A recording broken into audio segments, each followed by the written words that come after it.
Madame l'ambassadrice, sur l'agenda public de la Roumanie, l'un des sujets les plus importants, c'est l'accession au Schengen de la Roumanie. La France a soutenu toujours la Roumanie en concernant l'accession à Schengen. Et on prévoit qu'il y aura un conseil de justice affaires intérieures en octobre.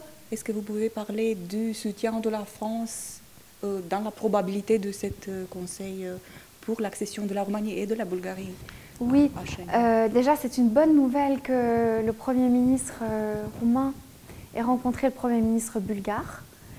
C'est important parce qu'au niveau européen, pour trouver un consensus pour l'élargissement de Schengen, il va y avoir deux pays très déterminés à renforcer les frontières et à faire tout le nécessaire pour que techniquement les pays soient parfaits. Alors après, c'est une décision politique, vous le savez, il faut le consensus. Et nous sommes, nous Français, après avoir beaucoup essayé de trouver un consensus pendant la présidence française en 2022, en soutien total. Soutien total au vice-premier ministre Cătălin Predoiu, tous les efforts qui sont faits par l'ensemble du gouvernement, également parce que nous pensons que les frontières extérieures de l'Union européenne passent par la Roumanie. Il y a suffisamment de défis aujourd'hui pour que nous pensions que c'est mieux ainsi d'avoir la Roumanie dans Schengen. Mais ce soutien pourrait être aussi un genre de... pourrait signifier que la France serait un négociateur avec les pays qui ne veulent pas que la Roumanie et que la Bulgarie soient dans le Schengen? Alors aujourd'hui, le pays qui est important, c'est l'Espagne. Parce que c'est l'Espagne qui met à l'ordre du jour le dossier et qui trouve le consensus. Nous étions, vous savez, dans cette position-là en 2022 et nous avons fait tous nos efforts. Le ministre Gérald Darmanin est même venu ici, avec Frontex, constater que les frontières étaient sûres. C'est d'autant plus important que nous avons désormais une forte pression sur le transport des céréales. Le transport de céréales devra se faire par voie terrestre et via le Danube. Donc nous avons besoin de la Roumanie encore plus dans Schengen aujourd'hui que hier. Au début de ce mois, il y avait le sommet de l'OTAN à Vilnius et le président Macron a parlé du soutien pour l'Ukraine, premièrement en concernant la défense aérienne française donnée à l'Ukraine, et puis dans le cadre de G7, avec un plan de sécurité pour l'Ukraine. Quel est l'avenir de ces choses? Alors, je peux le dire avec force, après le sommet de l'OTAN de Vilnius, nous apportons vraiment un appui à l'Ukraine, à la fois en bilatéral, à la fois au sein des initiatives que vous avez citées, le G7, et à la fois sur le plan civil et militaire. La nouveauté du sommet de Vilnius, c'est que la France, le président de la République a annoncé l'envoi en Ukraine de missiles pour pouvoir que l'Ukraine se défende sur son espace aérien. Alors il s'agit d'un système de Crotale de lance-roquettes. Je crois que ce qui était très important, c'est que nous allons aujourd'hui pouvoir lutter contre, par exemple, les attaques de drones et les nouveaux missiles russes qui n'étaient plus perceptibles par la défense ukrainienne. Donc c'est une nouvelle phase du conflit. Nous sommes aux côtés de l'Ukraine sur tous les plans et c'est un élément supplémentaire pour appuyer l'effort militaire. Vous le savez, à Vilnius, tout ce qui pouvait être fait dans le cadre de l'OTAN a été fait. Nous sommes réengagés, nous, France, à assurer, à travers la mission Aigle, la montée au niveau brigade de la force qui existe en Roumanie. C'est très important parce que la France est un pays doté de l'arme nucléaire, est un pays aussi qui est prêt à faire la guerre à haute intensité. Et donc c'est un élément de réassurance aussi pour l'Ukraine à partir de la Roumanie. C'est monté à niveau de brigade, de groupe de lutte. Est-ce qu'il y a un genre d'agenda jusqu'à quel mois ou jusqu'à quelle année, jusqu'à l'année prochaine? Est-ce que vous avez des signaux sur... Oui, bien sûr. Nous avons commencé il y a plus d'un an la construction du camp de Chinku. Il peut accueillir maintenant jusqu'à 1500 soldats. Et nous continuons, nous sommes dans une deuxième phase de travaux pour monter jusqu'au niveau brigade. Niveau brigade, c'est autour de 3500 soldats qui composent pas seulement la force multinationale à travers des soldats français. Nous avons avec nous les Néerlandais, les Belges, ont été annoncés l'arrivée des soldats également espagnols et les Luxembourgeois qui sont venus renforcer la force. Ce qui est nouveau depuis un an, c'est que nous avons également mis en place au sein de la division sud-est de l'OTAN un état-major de la brigade. Depuis le mois de novembre, il y a plus de 40 soldats officiers supérieurs qui viennent travailler sur la mise en place d'une réponse immédiate en cas d'attaque. Donc la brigade, c'est évidemment Chinku, c'est évidemment l'état-major de la brigade. Et je dirais qu'entre 2024, avec la construction et l'accueil de nouveaux soldats, et 2025, le dispositif sera complet. C'est la première brigade à être prête et avoir été aussi vite prête. Et je remercie les autorités roumaines parce que c'est grâce à l'entente parfaite entre la France et la Roumanie qu'on a été si rapide et si efficace.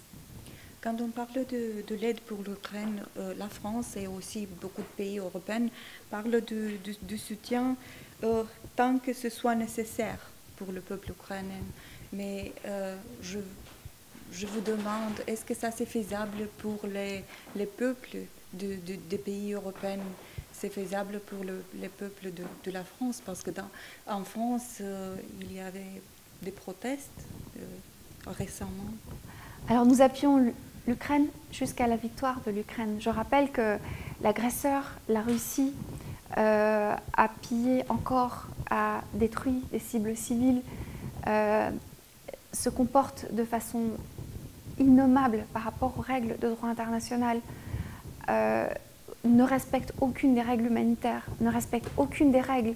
Donc la Russie est sous sanction, l'aide de l'Ukraine ira jusqu'à la victoire.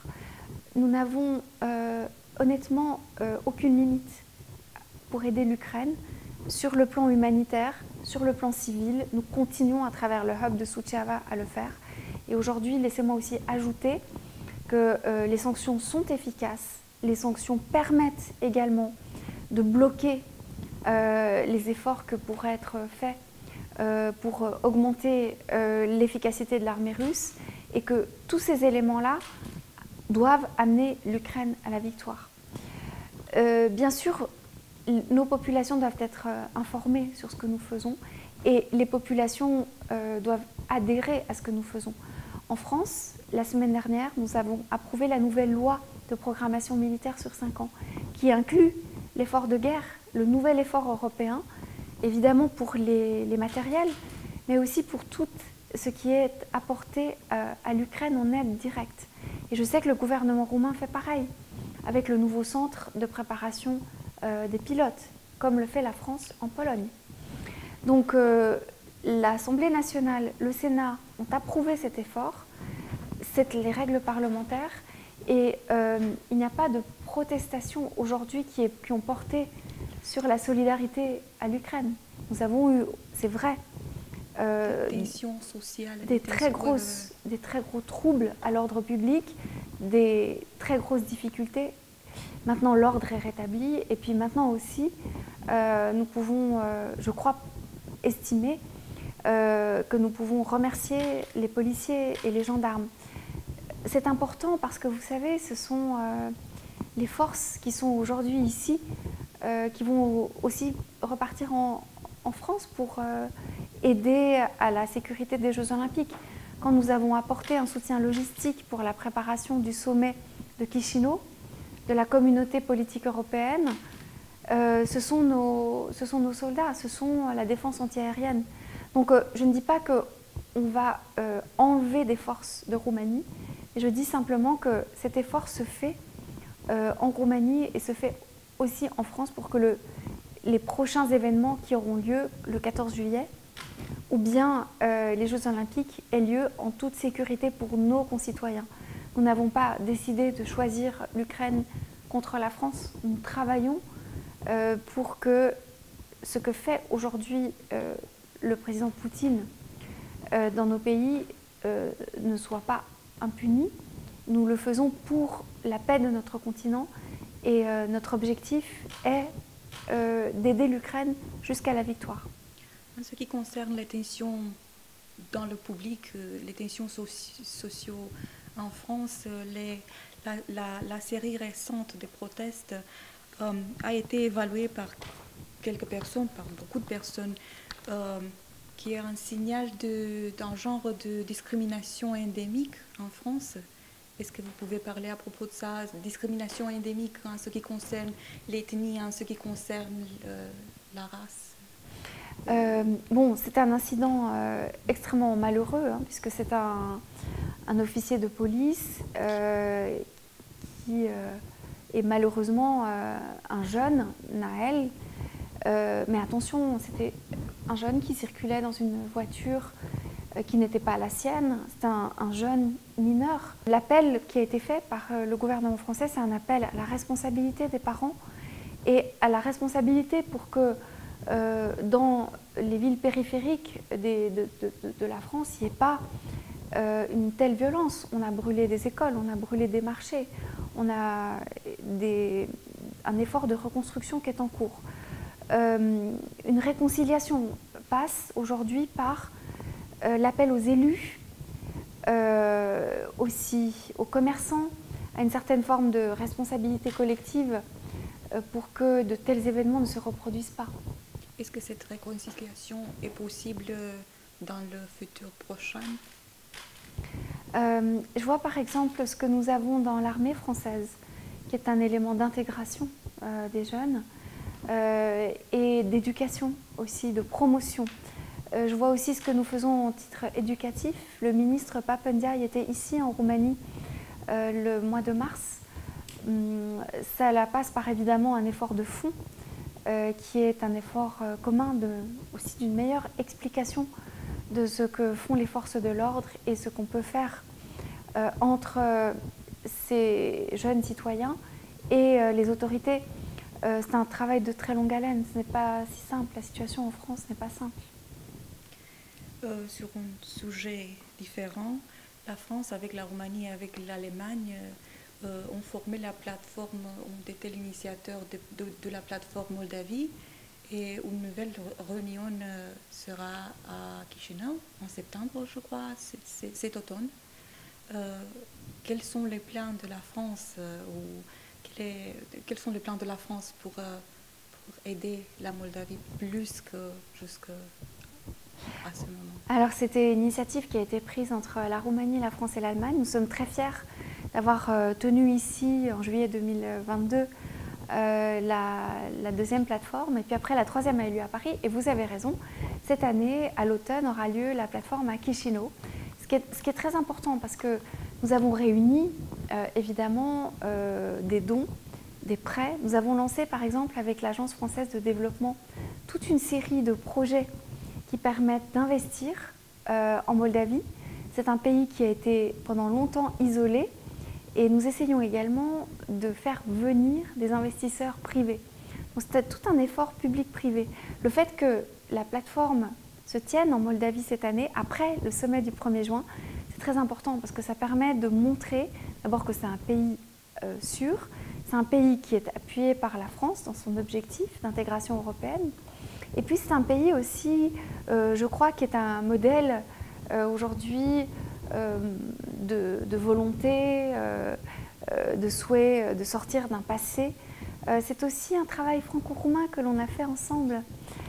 Par exemple, on a accueilli le 5 juillet le vice-premier ministre moldave de l'économie avec toutes les entreprises françaises ici et le ministre français Pecht pour montrer toutes les opportunités qui existaient en Moldavie en matière de services, d'hôtels, d'investissements, par exemple pour avoir aujourd'hui des services bancaires ou des services... Vous voyez, c'est tout ce travail qu'on fait. Donc on a les plateformes, on attire une aide internationale et puis les bailleurs de fonds, mais on a aussi un travail bilatéral et on a aussi un travail franco-roumain avec la Moldavie qui est très important. Vous êtes à la fin de mandat ici à Bucarest. Est-ce que vous pouvez est-ce que vous pouvez parler des highs and lows, les hauts et les bas du mandat? Est-ce qu'il y a quelque chose que vous avez voulu faire en Roumanie et vous n'avez pas fait?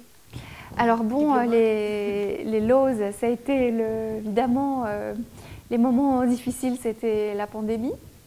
Mais d'un autre côté, c'était le premier geste de solidarité français, tout de suite, d'envoyer des médicaments, de prendre des malades. C'était un effort aussi européen sur les vaccins. Donc ça a été un moment, je trouve, de mutualisation de tout ce qu'on avait de mieux en Europe pour réussir à partager ensemble ce moment très difficile. Bien sûr, le deuxième moment difficile, c'est la guerre. Le déclenchement de la guerre est terrible. Le 24 février restera dans ma mémoire pour toute ma vie. Et là aussi, une très bonne entente franco-roumaine pour faire en sorte qu'on soit informé de ce qui se passe au jour le jour dans cette frontière qui était la nôtre, qui est une frontière qu'on partage avec l'Ukraine. Les moments les plus extraordinaires, c'est le 6 mars, l'arrivée des soldats français. Pour un ambassadeur, c'est un moment exceptionnel parce que je ne suis plus seule avec mes équipes. Nous sommes désormais, la France est représentée par son armée. Et puis c'est la visite du président de la République le 15 juin à Constanța. 4 fois le ministre des Armées en 2 ans, 4 fois le ministre des Affaires étrangères, Monsieur Le Drian, Madame Colonna, Monsieur Le Cornu, Madame Parly, des hommes, des femmes, paritaires, engagés, qui viennent y compris pour soutenir les soldats, pour venir pour annoncer, structurer la présence française. Et pas seulement, parce que dans tous les secteurs, on a eu une relation franco-roumaine hors du commun, inédite, exceptionnelle. Mon mandat, c'est aussi beaucoup de visites de parlementaires. J'ai calculé que j'avais eu 36 visites, soit groupées, soit de parlementaires en 3 ans. Imaginez-vous, 36 visites. C'est des parlementaires pour préparer la présidence française, des parlementaires pour aller aux frontières, pour accompagner l'aide, par exemple la sénatrice de Marseille. C'est aussi des maires qui sont venus avec de l'aide humanitaire, des camions, des élus de terrain, des petites villes, une solidarité exemplaire, exemplaire. La coopération décentralisée, pour moi, c'est quelque chose de très structurant de l'histoire franco-roumaine des 30 dernières années. Toutes les villes ont un lien avec la France, toutes. Les plus petites, Izacea, la frontière, mais aussi Kugir, Oradea, tout le monde m'a proposé d'ouvrir une alliance française. On a inauguré une alliance française, on l'a agrandie avec un nouveau siège la semaine dernière. Toutes les villes ont cette histoire partagée, c'est Poitiers avec Iași, c'est Mulhouse avec Timișoara, c'est Tours avec Sibiu. Et je n'ai eu de cesse que d'aller sur le terrain. Donc le dernier point que je voudrais dire, c'est que moi, je garderai non pas l'impression que j'ai passé ma vie dans mon ambassade, j'ai au contraire passé ma vie sur le terrain. J'ai passé, je crois, plus de 50 visites de terrain. 50 visites. Je suis allée 6 fois à Timișoara, capitale de la culture. Je suis allée 6 fois à Suceava. Je suis allée 6 fois, évidemment, à Brașov, à Cincu. Et pas seulement dans les grandes villes. Je suis allée beaucoup. Je suis allée à Piatra Neamț. Je suis allée dans les villes où on avait les lycées bilingues. Je suis allée à Botoșani. On a un magnifique lycée bilingue.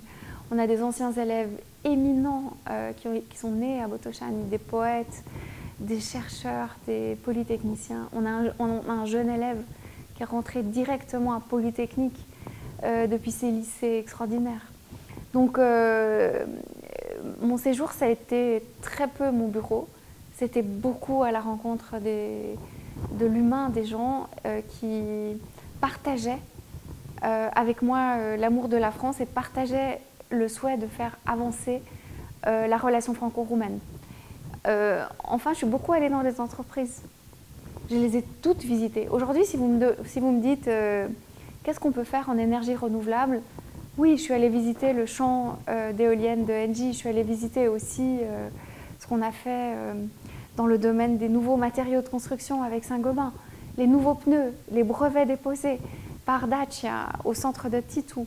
Je peux vous parler à l'infini de la relation économique franco-roumaine. Elle est le socle, elle est le moteur, elle est le premier investissement de la France. Il est économique. Après la visite du ministre Olivier Becht, je peux le dire. Donc voilà, donc un partenariat stratégique très fort, tiré par le président Emmanuel Macron et le président Klaus Iohannis. Je les remercie tous les deux de leur confiance. Ça a été 3 ans extraordinaires. En ce qui concerne la relation bilatérale, quel est le domaine dans lequel, comme on dit dans le langage diplomatique, il y a beaucoup de... On a besoin de plus d'efforts? La francophonie. Que les jeunes générations ne perdent pas le français. Vous avez tous dans vos familles des grands-mères qui, pendant la période de Ceausescu, ont lu les grands auteurs, et puis des parents qui ont vu Pif Gadget, et puis Ionesco, et puis tout ce qu'on a ensemble en commun. Ne perdez pas. C'est la force de la Roumanie d'avoir les diplômes universitaires. Vous savez, aucun autre pays n'a une francophonie aussi dynamique, avec 120 doubles diplômes dans les universités roumaines, 15 alliances franco-roumaines dans les universités européennes. Ne perdez pas la francophonie. C'est votre intégration mondiale. Aujourd'hui, par exemple à Polytechnica, ou aujourd'hui à Unibuc, ou aujourd'hui au CEREFREA, où toutes les formations sont internationales, la chance de la Roumanie, c'est d'accueillir les étudiants du monde entier, y compris les étudiants turcs, les étudiants africains, les étudiants... Vous savez, Galatasaray, c'est une université francophone, et je vous parle de Turquie non pas parce que je me trompe de langue, c'est parce que c'est ça la francophonie, c'est cette possibilité d'avoir un échange humain pour les jeunes générations. Et la dernière question, est-ce que vous prenez le Pégase avec vous au prochain mandat? Oui, surtout parce que le Pégase, vous savez, c'est l'usine de Brasov, c'est le vélo pliant des années 70. Moi, c'est le vélo qui se met dans le coffre. J'emmène mon Pégase parce que pour moi, c'est le symbole de la liberté. C'est le symbole des années 70 quand on a pu faire les premiers voyages quand j'étais petite. Donc, bien sûr, le Pégase, il est important.